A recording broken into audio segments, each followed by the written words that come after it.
Let's talk.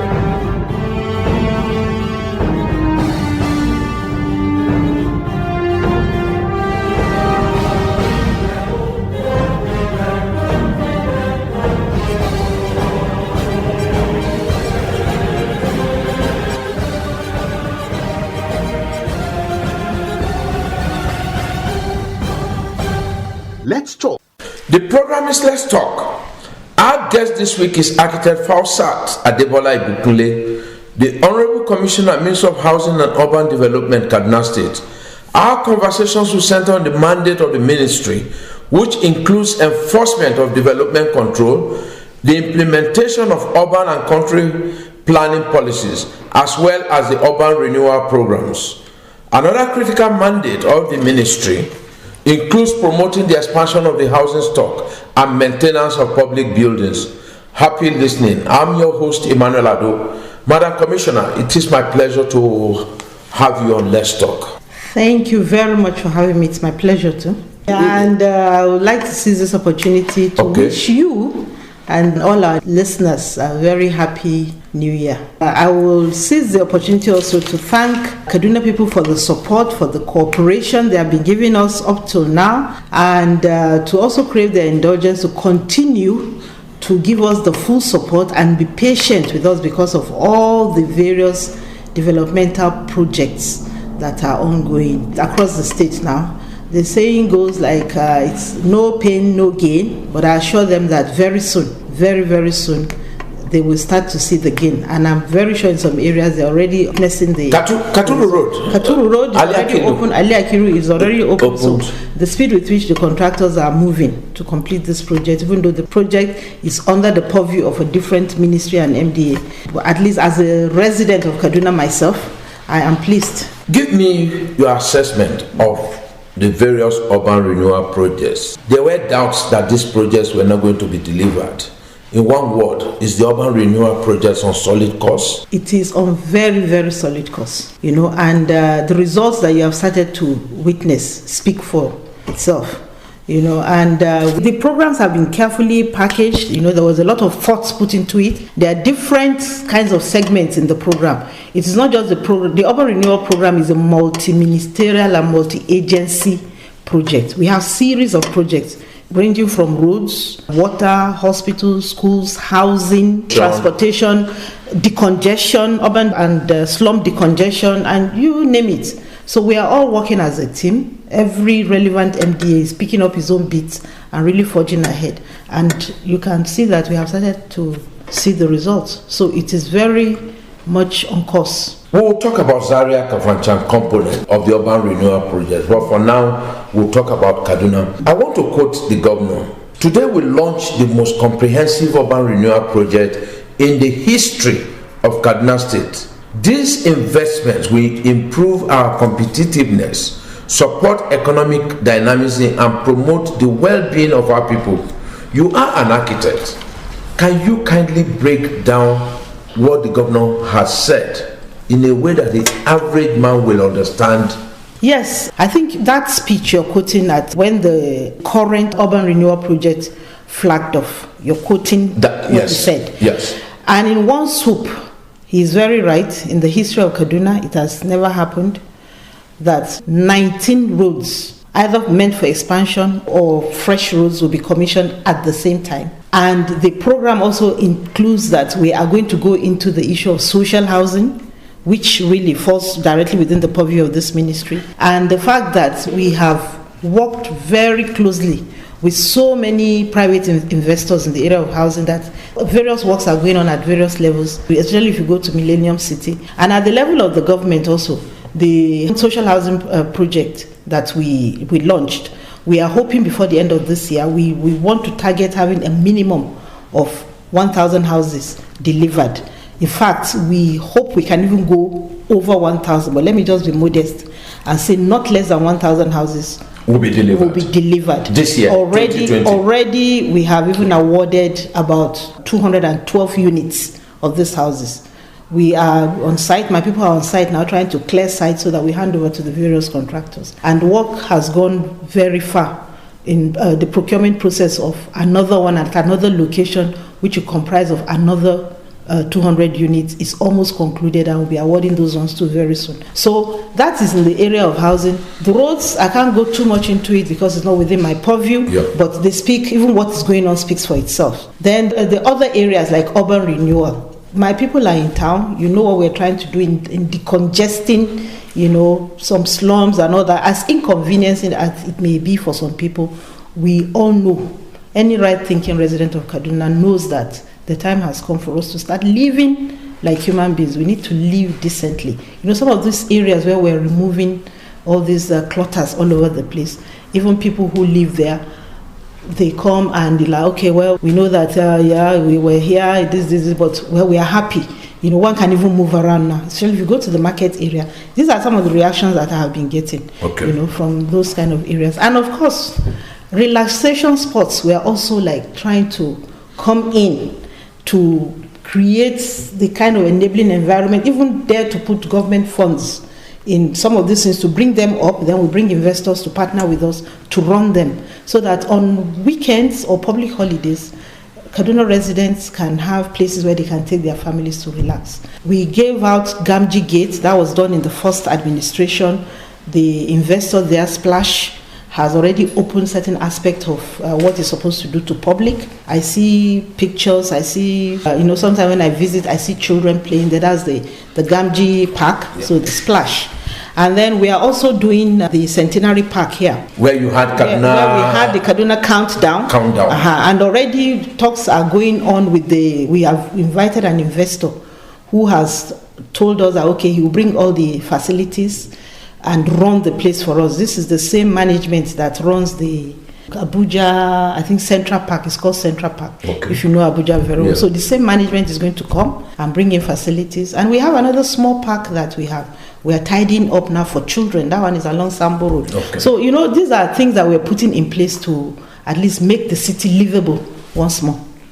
And enhance security. And of course, enhance security. The area of security also, we are doing a lot there, even though it's within the purview of another MDA. All the CCTV projects and cameras going on all over the place. The drone, I don't want to go into too much of that detail because it's within the purview of another agency. I'll ask you this: social housing. What do you mean when you say social housing? Yeah. Okay. If you remember. It's not like something that is new. It's been done before. The one I always remember very easily is one that was done during Shagari era. I'm not saying we're doing exactly as it was done. When you have PPP partnership into housing with builders, with any interested developer, there's a limit to how much you can control how much he sells his houses. So profit is at the back of the mind. So even though you can negotiate as a government that, okay, look, I'm giving you this land free, I'm going to do something, I'll partner with you, but at the end of the day, he still has to think about certain profit. So most of these efforts, at the end of the day, still leaves out certain categories of people. So we think that housing is a right, shelter generally is a major right, human right. So it should be viewed to some extent, to a very large extent, as a social service, So you have to take care of this category. So that's why we have introduced what we call social housing, which at the end of the day, when the time comes for us to start considering the groups that will benefit from these houses, it would have been heavily subsidized by government. So government is putting public funds as a social service to provide a shelter for residents. So the whole idea is make it affordable. Make it very affordable and provide access to certain vulnerable groups. So that's our concern, but we are also promoting the other one. We're not only government for the very poor, but we are government for the very poor. But we are government for everybody. So that's why we're promoting the provision of housing, any form of housing, whether it's, let me say, low income grouping, medium or high. So we welcome any investor that wants to come to Kaduna to provide any kind of housing for people like you who will want maybe a mansion, So if once you can afford it, you talk with them, it's business, So, and each time we receive lots and lots of proposals. We sit down with them, we discuss with them. Some are serious, some, they come and after some time they go away. So the ones that are serious, we work with our agency that is in charge of investment, Kadipa, okay, to tidy up things, and then we take it up from there. Let me ask you, how about just site and services? You sell the land, Kaduna State Property Development Company. Are you going to push them to do that? I know that they were doing that, but right now there are some things that we are trying to tidy up in KSDPC. It had been done in the past, so we are still open to considering going back there if it is visible, because we had meetings with the new management of KSDPC. So it's a possibility. But it is, I know of one investor that government also partnered with as it concerns site and service. If I'm allowed to mention name, I know Urban Shelter is doing one that is very successful in Millennium City. So we partnered with them, we gave them the necessary land and all that. Government, everything that needed to be done was done, and they are there. There are many buildings coming up there now. Okay. Yes. Kaduna is tight, congested. So you are opening up Kaduna? Yeah. Okay. That's the way to go. Yes, it's the way. Certainly, is the way to go. We keep complaining about everywhere is congested. There's slum. There's this. For sure, there's urbanization. Every day, people moving from smaller towns, from rural areas to bigger towns, and Kaduna, by virtue of the fact that it has history, and the second reason of being the state capital and its importance in Nigeria as a whole. This was once a seat of power of northern region. So a lot of people move into Kaduna. So the infrastructure, the rate of infrastructural development is not commensurate with the influx. So Kaduna, the center, Jabi Road, for instance, is choked up. It's choked up. So there's that need to continue to open up, which gave birth to the Millennium City, the whole eastern sector.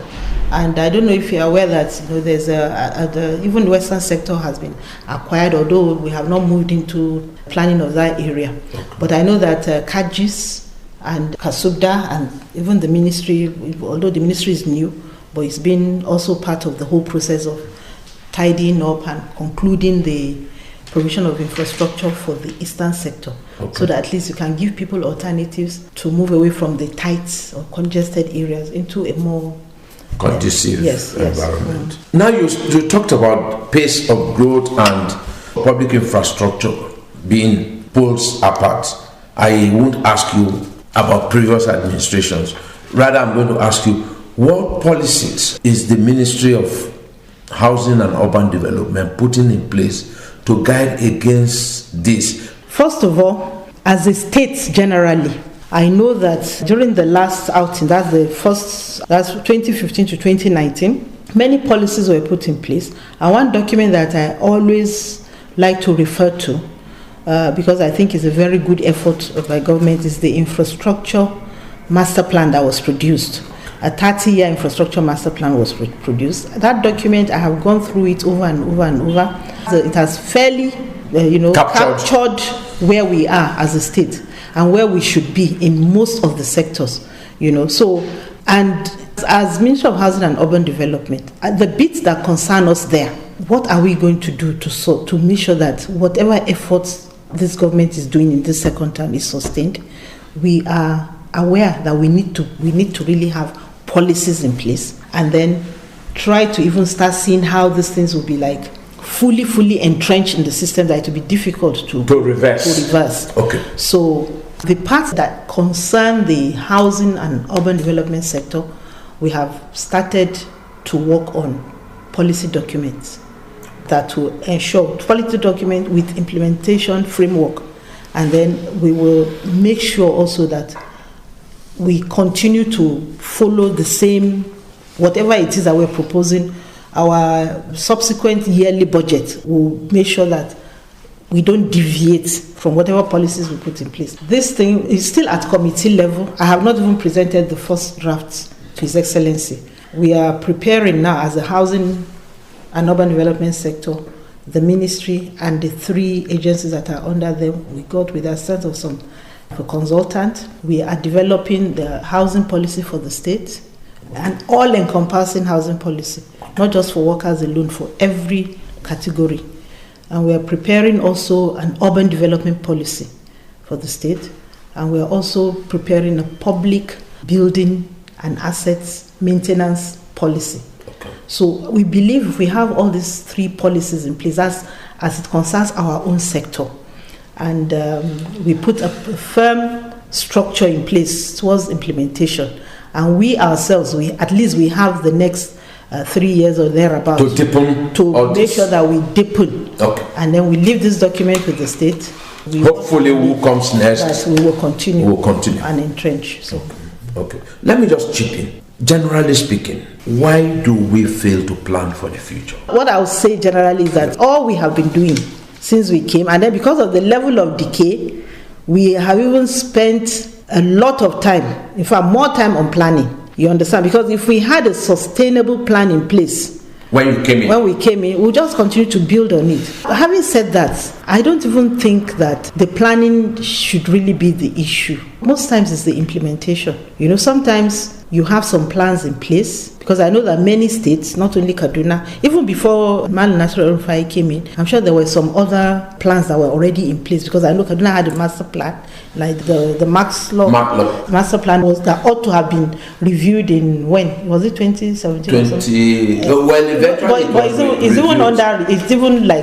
The review is even going on. Okay. It's even as we speak now. But it is the implementation generally that is always a problem for people. That is one.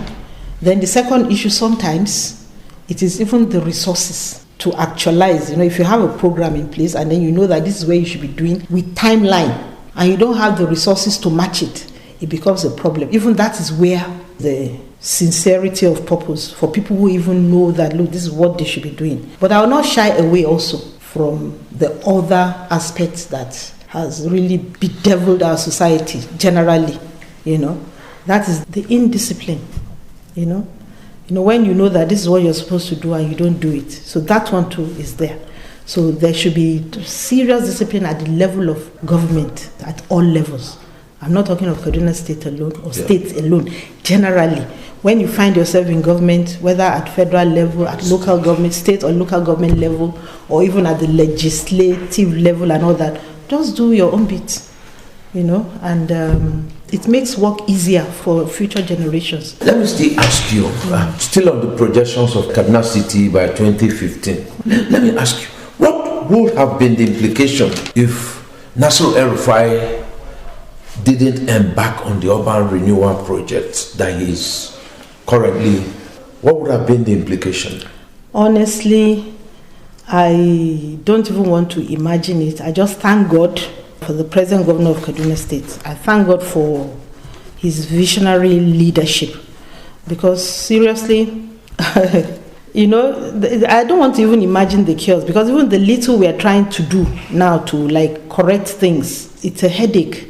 It takes a lot to even try to correct. So what would have been the situation if he didn't come in?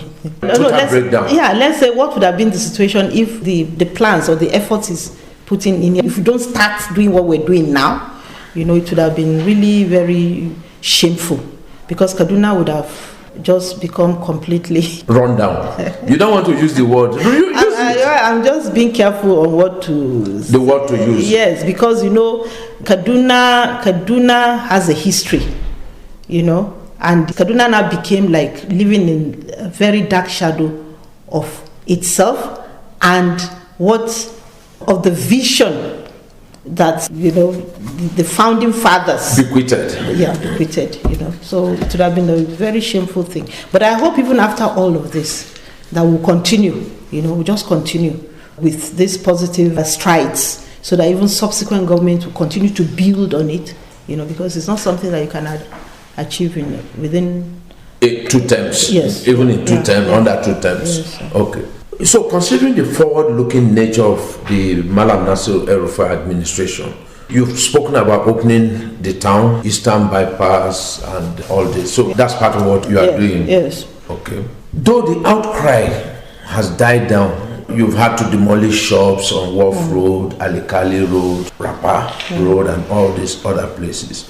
it's still very important that you speak on the issue. There were a lot of issues about it, people talking about planning laws, people talking about compensation and all that. And I want you to talk on this because I know you have not finished with demolitions. No, we have not finished. So can we talk on the demolition and then we'll talk about compensation and criteria and all that? Okay, so first of all, Kasubda as an agency is the one that handles all these demolitions directly, but Kasubda is an agency under the supervision of the ministry. So coming straight to your question specifically, the Wharf Road, all those demolitions that took place where the road expansion projects are going on, those demolitions took place to give way for greater public interest. Okay. Substantially. Okay. So and most of those shops were there on temporary basis. Okay. I'm saying this because I know that I was heading Kasubda before I was appointed commissioner. Okay. So I know that some of them were given this allocation on temporary basis, and they all know that when the time comes for overriding public interest, or as the case may be, if government for any use of the space, they'll be asked to move. So, and they used to pay some stipends to government on a yearly basis. Okay. As kind of rent to retain the place. But during the first administration of Malam Nasri El-Rufai, efforts were made to some critical areas where all these shops just started springing up. I'm not saying there are no illegal ones among them. Yeah. There are those that were given temporary approval there, but there are also many that just illegal. Decided to just start putting shops on their own that were illegal. So part of the policy direction taken at that time was that, okay, let's think of alternative that we give to these people, because these shops have become, it's like the whole town had become markets. Every street, every street, GRAs. Everywhere, you just have, along fences, you have shops all over the place. So what can we do? So a decision was taken that, okay, why don't we promote neighborhood centers? That's decent shopping areas for each neighborhood. Like the Tafa Balewa one? Like the Tafa Balewa, we can give that as an example now because it's completed. Okay. There's also one going on at opposite GTB, that opposite Murtala Square. Murtala Square. Yes. Okay. So, things like that. So we say, okay, we put neighborhood centers in these areas, but, we will attract investors to put decent neighborhood centers. The owners of these shops should have the right, in fact, the right of first refusal. When these neighborhood centers are completed, they should be invited, and that's the investor will invite them and tell them, look, these shops are available at so and so. Allow them to move in, to rent, either on rent or whatever basis, or lease or anything, to move in. And once that agreement has been taken, then government will now go in and clear these shops. So that was the agreement, and that's what we embarked on, that we started doing in bits. We were doing all that in bits. Before 2019 election, we had cleared for that of Tafa Balewa Road that you mentioned. Yeah. We had to clear for one that was supposed to come up in Malali because those shop owners were a bit... And the ones for Alkali Road, we had given them notices, even when I was in Kasubda. We had given all of them notices, long notice, to say that, look, government is coming, because once these neighborhood centers are in place, we have talked to these investors. They should give you the first right of refusal, to move in, because these shops are not supposed to be there, and we're going to remove them. So they all know. Most of the owners of those shops you're talking about are already aware of government policy. Okay, so why did we now move in before even some of these neighborhood centers are completed? Overriding public interest. Road expansion for a better good for everybody, even for the owners of those shops, So, and when situations like that happen, all we need to do is just give you a short notice that, look, growth will be expanded, so move out. So we had to move in even before some of these other shops, neighborhood centers were ready. Listener, this is the much we can take today until we bring you the concluding part of our conversations with the Honorable Commissioner, Minister of Housing and Urban Development, Kaduna State. I'm your host, Emmanuel Ado. Let's talk.